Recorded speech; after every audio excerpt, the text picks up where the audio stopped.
33. Natanaw ni Jacob na dumarating si Esau kasama ang 400 niyang tauhan, kaya't pinasama niya ang mga bata sa kani-kanilang ina. Nasa unahan ang 2 asawang lingkod at ang kanilang mga anak, kasunod si Leah at ang kaniyang mga anak, at sa hulihan si Raquel at ang anak nitong si Jose.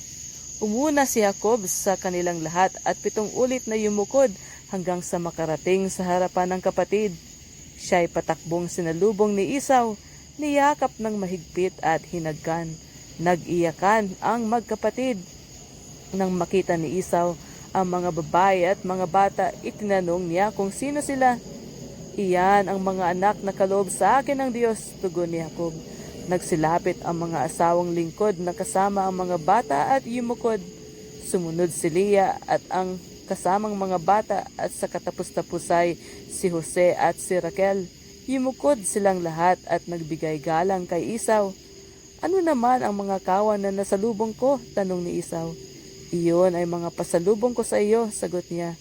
Ngunit sinabi ni Esau, sapat na ang kabuhayan ko, sa iyo na lang yan. Sinabi ni Jacob, hindi, para sa iyo talaga ang mga iyan. Tanggapin mo na kung talagang ako'y pinapatawad mo. Pagkakita ko sa mukha mo ay nadama ang magandang pagtanggap mo sa akin, para ko na rin nakita ang Diyos.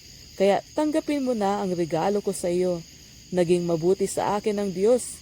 Hindi ako kinapos sa anumang bagay, at hindi niya tinigilan si Esau hanggang sa tanggapin nito ang kanyang kaloob. Sige, umalis na tayo at ako na ang mauuna sa inyo, sabi ni Esau. Sinabi ni Jacob, ang mga bata'y mahina pa. Inaalaala ko rin ang mga tupa at bakang may bisiro. Kung tayo magmamadali para makatipid ng isang araw, baka naman mamatay ang mga ito. Mabuti pa, mauna ka na at kami susunod sa inyo. Sisikapin ko namang bilis-bilisan ang lakad hanggang kaya ng mga hayop at bata, at mag-aabot din tayo sa Seir. Kung gayon, pasasamahan ko kayo sa ilang tauhan ko, sabi ni Esau. Hindi na kailangan. Labis-labis ng iyong kagandahang loob sa akin, sabi naman ni Jacob. Nang araw na iyon ay umuna na si Esau papuntang Seir. Pumunta naman si Jacob sa Sukot at nagtayo roon ng kanyang toldang tirahan at kulungan ng mga hayop, kaya tinawag na Sukot ang lugar na iyon.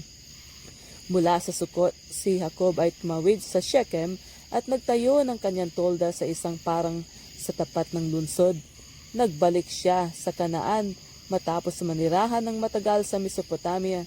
Ang parang na pinagtayuan niya ng tolda ay binili niya sa tagapagmana ni Hamor na ama ni Shechem sa halagang 100 pirasong pilak. Doon siya nagtayo ng altar at tinawag niyang El Elohe Israel, na ang kahulugan ay si El, ang Diyos ng Israel.